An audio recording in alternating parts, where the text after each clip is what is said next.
my history has been that I've been in practice almost 60 years, which is hard to believe for me. And I've been continually inspired, enthused to learn more about what I'm doing. But early on, like every chiropractor, you learn how to manipulate joints, spine, and achieve fairly good results. And then you start to realize, of course, well, it's muscles that move joints, so let's learn all about the muscles. And about 8 years ago, I attended a seminar and also spent time in the office of Luigi Stecco, who actually originated fascial manipulation. And I was just wowed by his results. I spent 3 days with him, and he had sent me a copy of his textbook and finally invited me down. And his son, Antonio Stecco, MD, PhD now, was sort of the interpreter. And I was just sitting there watching miracles. I said, this is not happening in my office. All kinds of possible problems. And Antonio says something interesting to me. He said, very few of these people, or most of these people, have not seen Luigi Stecco, PT, for the last 2 to 5 years, which was very interesting. So I eventually came back to Italy and took a 2-week course in English. Brought it to the United States, and the main teacher, of course, was Antonio Stecco, and I accompanied him, and we went around the country. I became a certified instructor some years later, passing a test in Italy, and we have about 5 certified instructors now in the United States, and I think we have about 38 now worldwide. Fascial manipulation actually now last year, was taught in 47 countries and is really spreading. What I like about it is the amount of peer review literature that backs it up. I would put the amount of literature of fascial manipulation, I'd put it ahead of, or more volume of it than probably most soft tissue courses put together. But again, what's really important is, does it work? Does it get things done, so to speak? Early on, I had my first course was with a physical therapist who worked for 10 years with a James Syriac, an orthopedic surgeon from England, and that really got me going.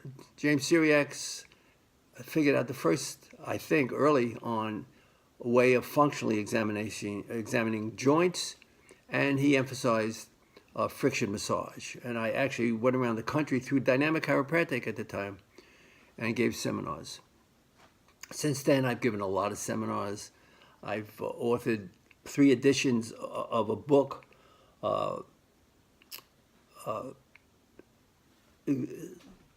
Functional Examination of Soft Tissue Lesions and Treatment by Manual Methods. And they've been very successful, and I've written about maybe 300 articles on different methods of soft tissue. So after I examined the muscles, and I realized that's important for spinal joint movement, 8 years ago, what I realized and found out based on literature and based on lectures, that the fascia is responsible for the way muscles function. Now, that's a big statement. One thing we have to realize about our muscular system, for example, and fascia actually applies treatment of it even to organs, but as far as our muscle system is concerned, very interesting quote from Kendall, who one of the authors of Principles of Neuroscience, McGraw-Hill, Kendall is a Nobel Prize winner, and he makes the statement basically that motor control requires sensory input to accurately plan and execute movements. He states that the brain relies on input from these receptors, muscles, tendons, joints, skin, to give it the information it needs to direct smooth and coordinated muscle movements. Now, as far as the muscle is concerned, one of the chief receptors is called the muscle spindle cell. So basically we have like two important nerves when we use our muscles. One is the alpha motor neuron from the spinal cord, that makes our muscles work. And then we have another nerve called the gamma. Now this is 30% of the motor supply to a muscle. This gamma nerve causes the spindle cell to stretch. So basically, as far as our receptors, we have them in our joints, in our skin, but the ones around the joints, they're called Pacini, Ruffini. They are in what is called retinacula, a thicker form of fascia around your knee, your ankle, your wrists, etc. And in the belly of muscles, you have what is known as muscle spindle cells. So it's very important that whenever a receptor works, it has to be deformed. When you use your muscles and the muscles stretch, they have to, by way of the gamma, cause a stretching of the muscle spindle. So basically, deformation, or the ability for a receptor to deform, is essential. So here we have this gamma nerve saying to the spindle cell, stretch. And there's a whole process of way it stretches. But when it does stretch, there are what they call 1A and 2 sensory nerve fibers that go back to the cord and gives information to the central nervous system, for example, as the continually changing status of muscle tone, of muscle movement, of loss of normal elasticity, of the position of the body part, or the absolute length of the muscle, the rate of change, velocity of stretch.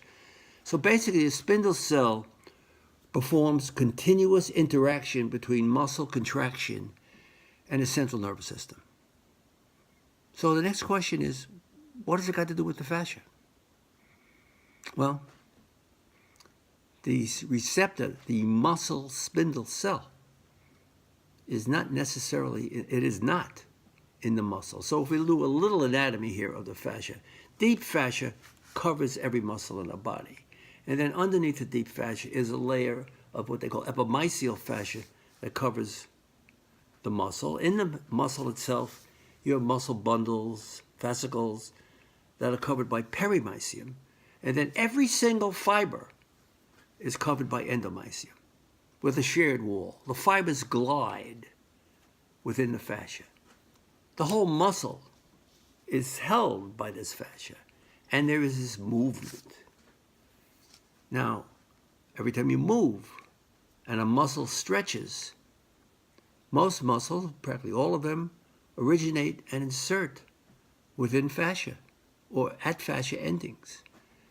And this whole fascial complex is stimulated. So the biggest news of all time, especially for people in fascial manipulation, and this should be for everybody, is that the muscle spindle is in the fascia. Actually, it's covered by the perimysium, which covers the muscle bundles. So every time the spindle cell stretches, the perimysium stretches. And that has an influence on the epimysium. But I don't want to get too complicated in this short version. But the thing that's so important is, when we do something, the gamma has to stretch this sensory organ. But if it happens to be in the fascia, and for maybe injury, poor posture over time, overuse, fracture, maybe the fascia has suddenly lost its viscosity and isn't stretching as well as it should. Well, if that is occurring, and you have the gamma coming down and saying, fascia, stretch, that's my job. And the fascia says, right now, I don't know, I'm stuck.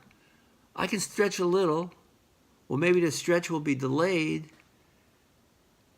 But because of that, because it's in the fascia and the fascia isn't gliding, it prevents this normal stretch. Therefore, the feedback to the central nervous system on its 1A and 2 sensory fiber is deficient. Now, the brain only knows about how a muscle works based on the information it's going to receive. And if it doesn't receive the correct information, when an individual wants to use a muscle, it may not know it, but 10% of the fibers aren't functioning. When that's happening, the vector of force of these motor units and these fibers are altered.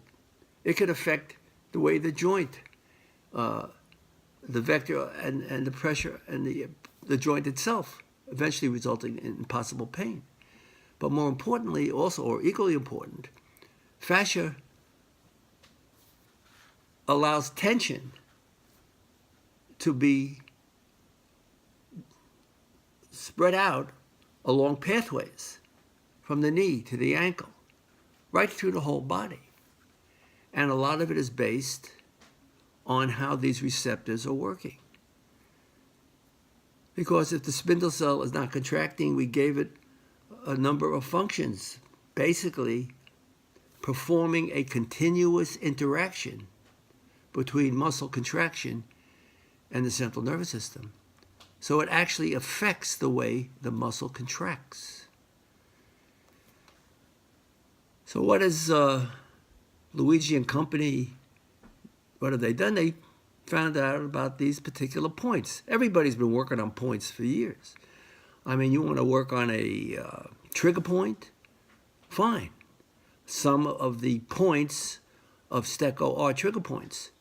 But these are trigger points along pathways. As a matter of fact, the pathways are described, some of them, in a book by Carlos Stecco, an orthopedic surgeon and professor of anatomy, who wrote a book, Functional Atlas of the Human Fascial System. It should be in every medical school, every school in the world, to explain what this fascial system's about. And my argument against treating a trigger point is that maybe you treated a random point. Maybe it'll give relief, but what is that point related to? One of the biggest things I've learned in fascial manipulation, and when I interview a patient, I'm saying to myself, or asking myself the question, this hip pain that they're complaining about, is that the prime source of their pain? Or is that a compensatory area that's been overworking because receptors, either below or above it, have been affected? So in other words, I can have a patient, for example, who I've been treating maybe for years, pre-Stecco, I will say, hey, doc, I come in about 3-4 times a year, you give me a couple of treatments, I feel better, but why does this keep coming back? Well, my first question to them now is, ever have a problem before your back pain? Now, you'd be asking them, is the back pain due probably when they're standing, or is it when they're lying? Because if it's when they're standing and moving, it's usually an ascending possible cause. So where does your low back, what happened before your low back? Oh, well, maybe 15 years ago I fractured my ankle, but my ankle is fine. Well, now in fascial manipulation, we're aware of pathways. There's about 10 of them that we look at right now. And what's also interesting, I don't know if I said it, but in the fascial system is where the acupuncture system is. And many of Luigi's points happen to be acupuncture points, and usually over spindles or at the joints in the retinacular. And they have a different name for those points, but they all should be moving and gliding in order to give the proper information. So let us say, and this has happened a number of times, a patient comes in, they bend forward 20 degrees, they have pain. I find out about the ankle. They have no complaint in the ankle. But in evaluating, I find a lateral pathway. I find a lateral point in the lumbar spine is really sensitive, and also I might say densified, it's not gliding. And I go down that pathway and I go to maybe the leg and I find another lateral point. So the lateral line may be the main line that I'll be looking at. And I might go to that point, and to me, it's very densified. To the patient, it is extremely sensitive. Never knew he had it. Work on that point. Break it down till the densification is released. Then have him get up and bend forward. And what do you know? They may have added another 20 degrees of flexion. Now, you do that during the treatment to make sure you're on the right line. Because if I did 2 to 3 points and have him stand up and perform the most difficult, painful move for that complaint, and they say, no change, I might be on the wrong line. So evaluation at first visit is really important. So you're evaluating a patient while you're treating him, and you're also hopefully getting the right result when you evaluate them after the treatment. So this is just short form of fascial manipulation. And because receptors, the brain is very into global movement, but the brain doesn't know what's going on with the muscles unless the muscles report. So it's important to treat the reporting system. I remember lecturing to the trainers of the Arizona Diamondbacks. I said, you guys, you're the best stretchers, the best strengtheners in the world. But there's something called recidivism. Why do problems keep coming back? Because often that problem is a compensatory problem. It's not the ultimate cause. And by way of this fascial system, you can figure it out.